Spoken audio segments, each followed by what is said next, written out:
Hello everyone, आज की कहानी है माँ की शिक्षा।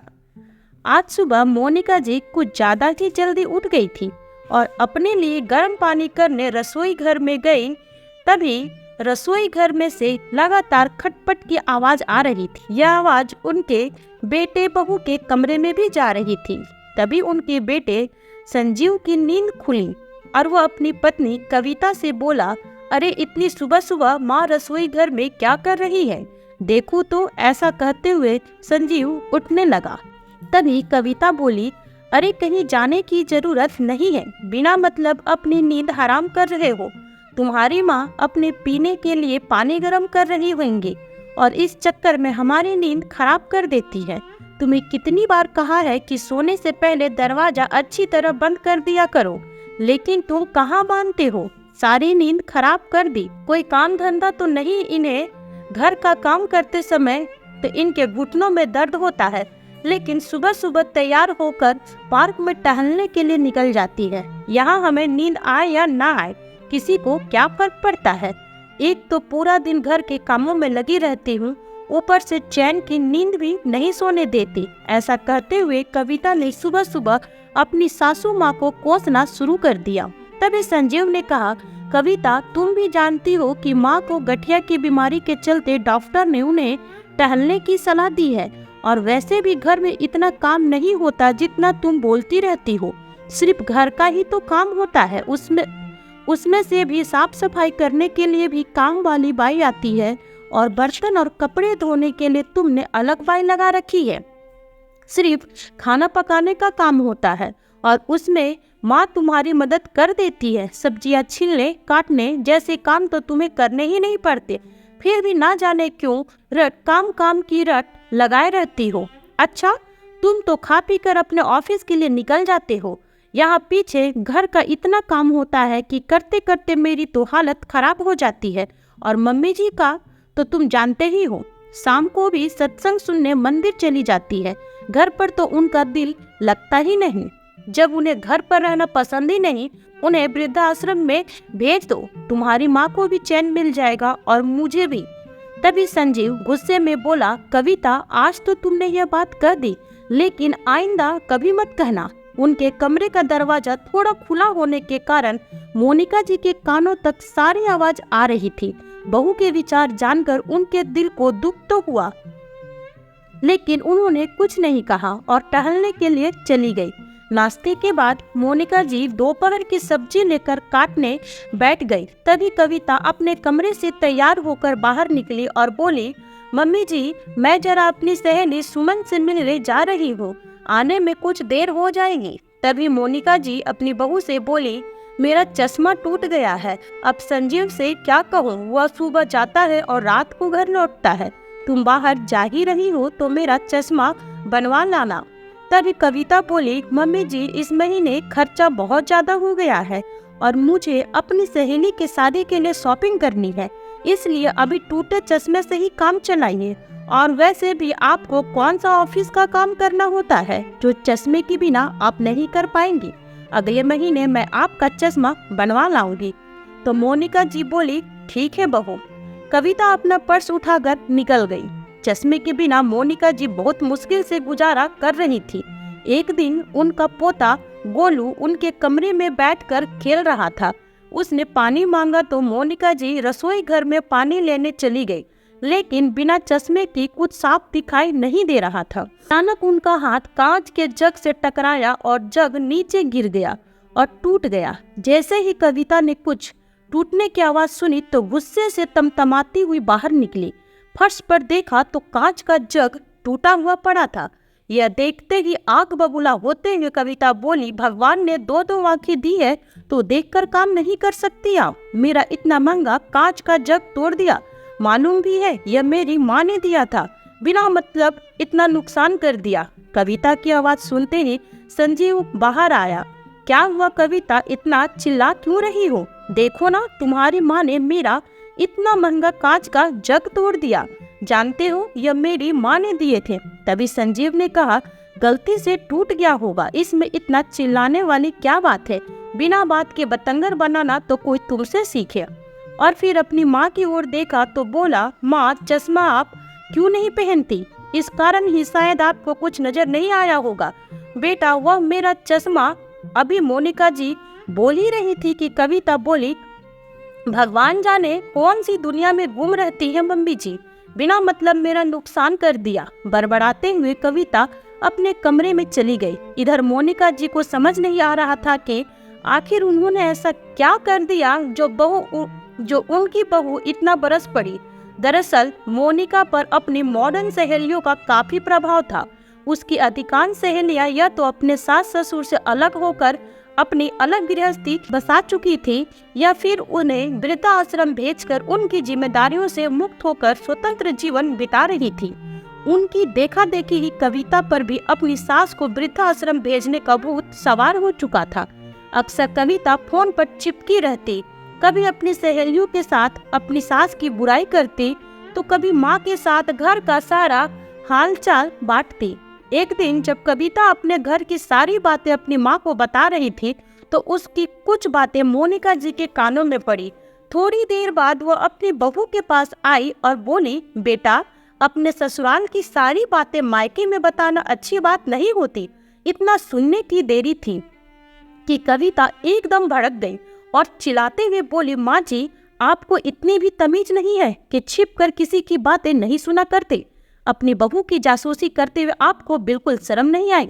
कविता के इस तरह के व्यवहार से मोनिका जी एकदम सन्न रह गई, लेकिन कहती भी तो किससे? बहू तो समझने को तैयार नहीं थी और बेटी को वो परेशान करना नहीं चाहती थी, इसलिए चुपचाप अपमान का घुट पीकर सहन कर गई। लेकिन कविता चुप रहने वाली नहीं थी। रात को खाना खाने के बाद जैसे ही संजीव कमरे में आया, उसने फिर से वही जिद पकड़ ली, तुम्हारी माँ के रहते तो मेरा जीना ही हराम हो गया है। वैसी नाम की तो कोई चीज ही नहीं है, किसी से फोन पर बात तक नहीं कर सकती। तुमसे कितनी बार कहा है कि अपनी माँ को वृद्ध आश्रम भेज दो, लेकिन तुम हो कि सुनते ही नहीं। अरे वृद्ध आश्रम इन जैसे बूढ़े लोगों के लिए ही तो बना हुआ है, और फिर तुम्हारी माँ को भी अपनी उम्र के लोग मिल जाएंगे तो उनका दिल भी लगा रहेगा।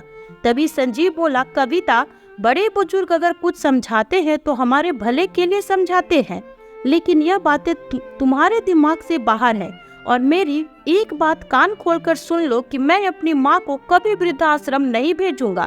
तुम नहीं जानती कि मेरी माँ ने मेरे लिए कितने त्याग किए हैं, और जब उन्हें मेरी जरूरत है तो उनका ख्याल भी ना रख सकूं तो लानत है मेरे बेटे होने पर।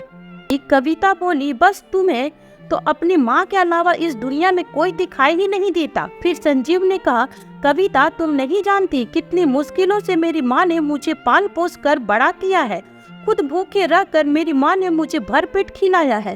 केवल 15 साल का था जब पापा गुजर गए।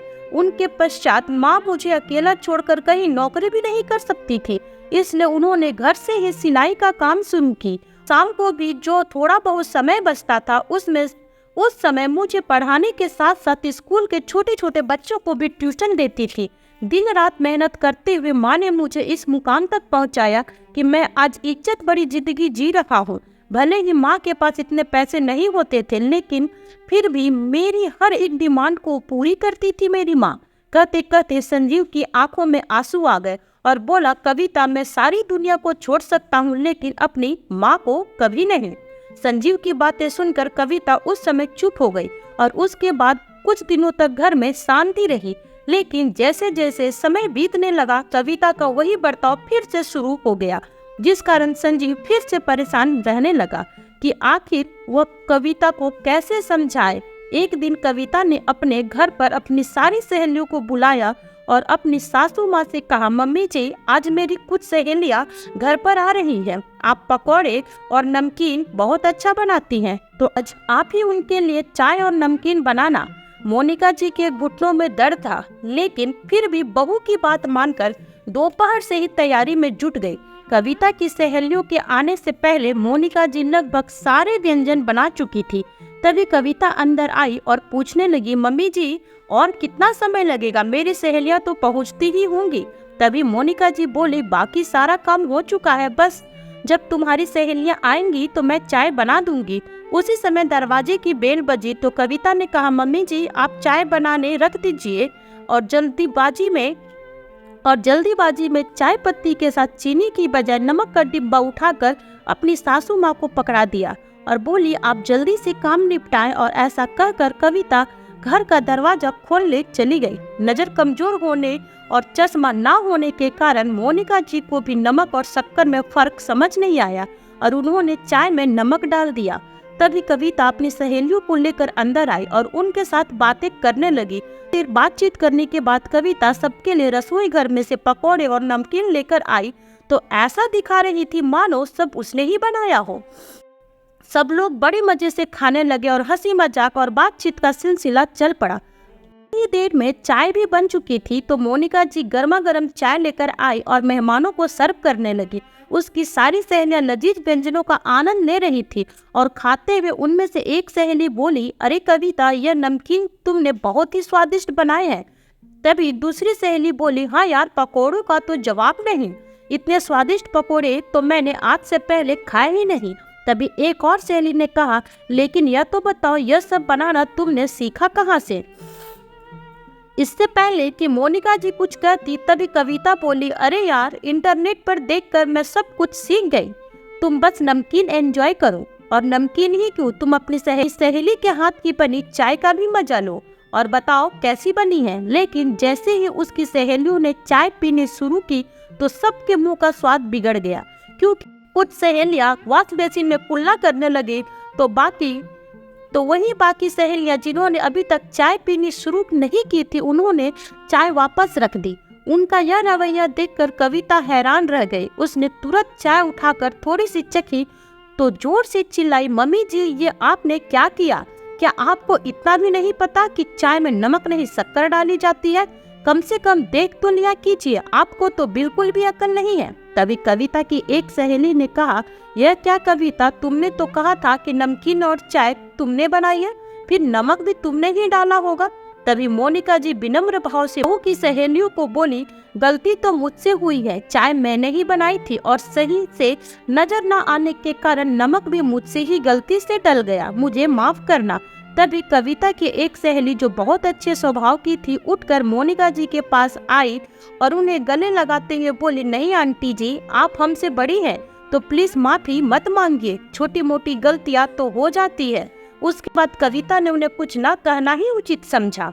उसकी सारी सहेलियां अपने घर चली गई तो कविता ने जैसे घर में तूफान ही खड़ा कर दिया और मोनिका जी से बोली, मुझे एक बात समझ में नहीं आती कि आप मुझे चैन से जीने क्यों नहीं देती? आखिर आप चाहती क्या हैं? अपनी सहेलियों के लिए मैंने थोड़ा सा काम करने को क्या कह दिया? आपने तो पूरे नमक का डिब्बा ही चाय में उड़ेल दिया। अगर कुछ नहीं बनाना था तो बोल दिया होता, लेकिन इस तरह मेरी बेइज्जती करवाने की क्या जरूरत थी?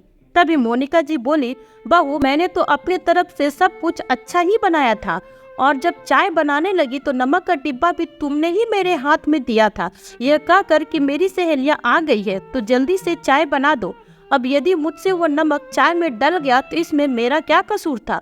अभी यह सब बातें चल ही रही थी, संजीव भी घर पहुंच गया और कविता को गुस्से में देखकर उसने कारण जानना चाहा तो कविता चिल्ला चिल्ला कर उसे सारी बात बताई। तो संजीव बोला, कविता, थोड़ा ध्यान तो तुम्हें भी रखना चाहिए था कि माँ की अब उम्र हो चली है तो कम से कम काम में उनका हाथ बटा देती। और माँ, आप अपना चश्मा क्यों नहीं लगाती? जब भी आप चश्मा नहीं लगाती तो कुछ न कुछ उल्टा ही हो जाता है। मुझे बताइए, आपने अपना चश्मा कहाँ रखा है? मैं अभी ला कर देता हूँ। तभी मोनिका जी बोली, बेटा, दरअसल बात यह है कि मेरा चश्मा कुछ समय से टूटा हुआ है, जिस कारण मैं ढंग से देख नहीं पाती और मुझसे कोई न कोई गलती हो जाती है। तो संजीव बोला, आप भी कमाल करती है माँ, आपका चश्मा टूट गया था तो आपने मुझे बताया क्यों नहीं? फिर मोनिका जी ने कहा, बेटा, मैंने तो बहू को कहा था, लेकिन बहू ने यह कहकर बात टाल दी कि इस बार खर्चा बहुत हो गया है तो पैसे नहीं बचे, अगले महीने वो मेरा चश्मा बनवा कर ले आएगी।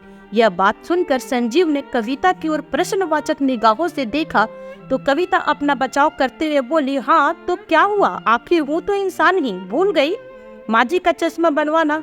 फिर संजीव ने कहा, जैसे तुम इंसान होकर गलती कर सकती हो वैसे मेरी माँ भी तो इंसान है और छोटी सी गलती पर तुम उन पर ऐसे चिल्लाने लगती हो जैसे उन्होंने कोई बहुत बड़ा गुनाह कर दिया हो। तुम्हारे रोज रोज के इस व्यवहार से तो मैं परेशान हो चुका हूँ। संजीव की इतनी बात सुनकर कविता का गुस्सा 7वें आसमान तक पहुंच गया और जोर से चिल्लाते हुए बोली, सिर्फ अपनी माँ ही नजर आती है। तुम्हारी जिंदगी में मेरे होने या ना होने से कोई फर्क नहीं पड़ता। अगर ऐसी बात है तो ठीक है, मैं अपने मायके ही चली जाती हूँ। आज के बाद मेरा तुमसे और तुम्हारे इस घर से कोई लेना देना नहीं है। ऐसा कहते हुए कविता गुस्से में पैर पटकती हुई अपने कमरे में गई और बैग निकालकर अपने और अपने बेटे का कपड़ा पैक करने लगी। फिर मोनिका जी उसके पास आई और हाथ जोड़कर उससे विनती करने लगी, बहू, मेरे कारण तुम दोनों अपनी गृहस्थ क्यों खराब करते हो? यदि तुम्हें मेरा यहाँ रहना पसंद नहीं है तो मैं वृद्ध आश्रम चली जाती हूँ। तभी संजीव वहाँ आया और बोला, नहीं माँ, आपको हाथ जोड़ने की जरूरत नहीं है और आप इस घर से कहीं नहीं जाएंगे। यदि कविता को आपके साथ रहना पसंद नहीं है तो वो यहाँ से जा सकती है, लेकिन मैं आपका साथ कभी नहीं छोड़ूंगा। और अब इस रोज रोज के झगड़े से तो मैं भी परेशान आ चुका हूँ।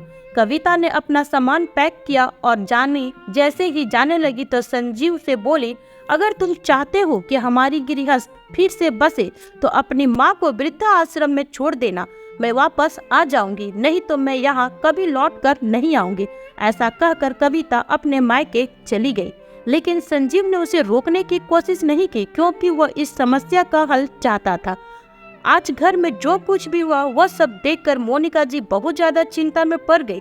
फिर संजीव के पास आकर बोली, बेटा, तुम ऐसा कोई कदम मत उठाना जिससे समस्या और बढ़ जाए।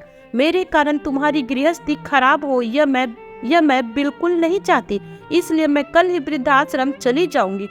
को घर वापस ले आना। फिर संजीव बोला, नहीं माँ, गृहस्थी किसी एक इंसान के भरोसे नहीं चलती, इसमें 2 लोगों का बराबर योगदान होता है। लेकिन यहाँ तुम्हारी बहू किसी भी तरह का योगदान देना ही नहीं चाहती, अब उसे उसकी भाषा में ही समझाना पड़ेगा। ऐसा सोचते हुए उसने कहीं फोन लगाया। उधर कविता जब ससुराल से झगड़ा करके अपने मायके आ गई तो उसके माँ बाप को उसकी चिंता सताने लगी, परंतु किसी ने उससे कुछ नहीं कहा। 2 दिन उसकी भाभी ने भी उसकी खूब खातिरदारी की, मगर तीसरे दिन जब कविता अपने माता पिता के साथ बैठी हुई थी तो उसकी भाभी ने खाना लगाया। खाने की प्लेट देखते ही कविता के पिता उसकी भाभी से बोले, बहू, सब्जी में नमक बहुत ज्यादा है। तुम्हें तो मालूम है कि मैं ब्लड प्रेशर का मरीज हूँ, इसलिए नमक थोड़ा कम डाला करो। तभी उसकी भाभी गुस्से में बोली, पिताजी, यह तो आपका रोज रोज का काम है। कभी आपको सब्जी में नमक ज्यादा लगता है तो कभी चाय में शक्कर, और कुछ नहीं तो सूखी रोटी का रोना रोने लगते हैं। मैं तो परेशान हो गई हूँ इस रोज रोज की किटकिट से। सारा दिन काम में लगी रहूं, ऊपर से आप लोगों का यह टोका टाकी। और फिर कविता की ओर देखते हुए बोली, आए दिन घर में कोई न कोई मेहमान आ जाता है, वो अलग। न तो मुझे यहाँ प्राइवेसी मिल पाती है और न ही मैं अपने हिसाब से जी पाती हूँ। अब मुझसे नहीं होती आप सब लोगों की खातिरदारी, मेरी अपनी भी जिंदगी है। अब मुझे आप लोगों से अलग रहना है। कविता अपनी भाभी की ऐसी बातें सुनकर हैरान रह गई और बोली, भाभी, जरा सी तो बात है, आप इतना गुस्सा क्यों कर रही हो? तब उसकी भाभी बोली, दीदी, बीच में बोलने की कोई जरूरत नहीं है, यह हमारे परिवार का मामला है। आप अपना घर देखिए, आप इस घर की मेहमान हैं तो मेहमान ही बनकर रहिए। फिर कविता गुस्से से बोली, भाभी, आपकी हिम्मत कैसे हुई मुझे मेहमान कहने की? इस घर की बेटी हूँ मैं और मेरा भी इस घर पर पूरा हक है। दीदी, आपका घर तो वह है जिसे आप छोड़कर यहाँ आकर बैठी है।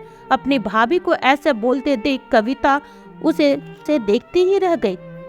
उसे अपनी भाभी का यह व्यवहार बहुत बुरा लगा। फिर थोड़ा संयम रखकर कविता बोली, भाभी, लेकिन पापा ने ऐसा भी क्या कह दिया था जो आप इतना चिढ़ गई और अब अलग रहने की बात कर रही है? मुझे तो हैरानी हो रही है। आप तो कभी ऐसी नहीं थी, आप तो हमेशा हंसते हुए सारा घर का काम करती थी और मम्मी पापा दोनों की खूब इज्जत करती थी। लेकिन अब ऐसा क्या हो गया कि आप समान अपने ससुर के साथ इतना बुरा व्यवहार कर रही हैं? भाभी बोली, क्यों इसमें हैरानी वाली क्या बात है? आजकल तो कोई लड़की अपने सास ससुर के साथ रहना ही नहीं चाहती। सभी लड़कियां अपना अलग परिवार बसाना चाहती है।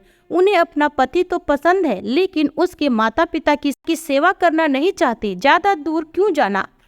आप अपने ससुराल में देख लीजिए, आपकी सास दिन भर आपके साथ घर के कामों में आपका हाथ बटाती है, लेकिन फिर भी आप अपनी सास की उपस्थिति आपको अपने घर में इतनी खटकती है कि अपनी सास को वृद्ध आश्रम भेजने की जिद लेकर अपने मायके आकर बैठ गई।